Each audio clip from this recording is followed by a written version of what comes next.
Quels sont les aspects positifs du SELF?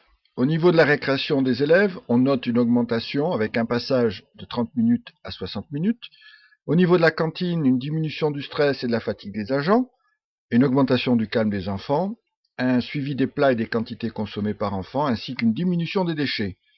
Au niveau de la cuisine, la fin de la mise en place des couverts le matin, l'élimination du débarrassage des couverts après le repas.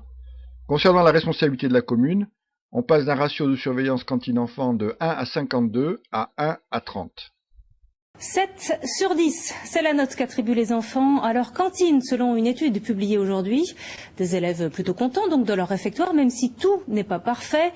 Parmi les principaux points noirs, notamment le bruit que les communes s'attachent à réduire. À ce nom surviennent par exemple les demi-pensionnaires disposent maintenant d'un mini-self où les nuisances sonores sont réduites. Et pour aboutir à ce résultat, la municipalité a fait appel à un expert en risques psychosociaux. Reportage Chloé Thibault, Laurent Pelletier. Pas dessus, à côté. Désormais, fini le service à table.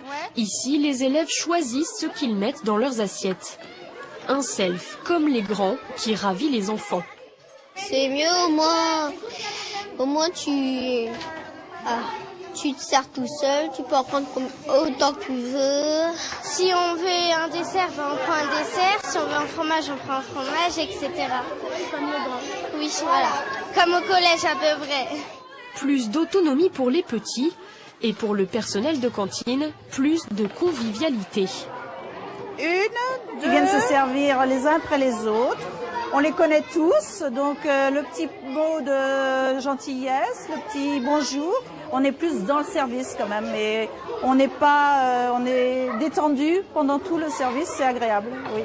Objectif de la mairie, diminuer le bruit et le temps passé à la cantine.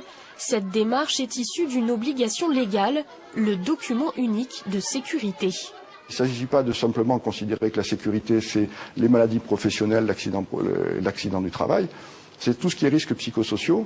Et quand on dit risques psychosociaux, c'est pas exactement de la psychologie, c'est la psychosociologie des organisations, ce qui est un autre univers. Et là, vous tenez compte de l'organisation et des personnes qui y travaillent. Ici, chacun mange à son rythme et à la fin du repas, les enfants débarrassent eux-mêmes leur plateau. Dernier avantage, avec ce nouveau système, le temps de récréation a même été multiplié par 2. Mais attention, chaque mairie est un cas particulier avec ses contraintes spécifiques qu'il faut adapter grâce à une méthodologie d'analyse, d'interview, d'organisation de réunions, d'optimisation des coûts de transformation. C'est pour cette raison que CGCOM vous aide et vous guide dans cette démarche.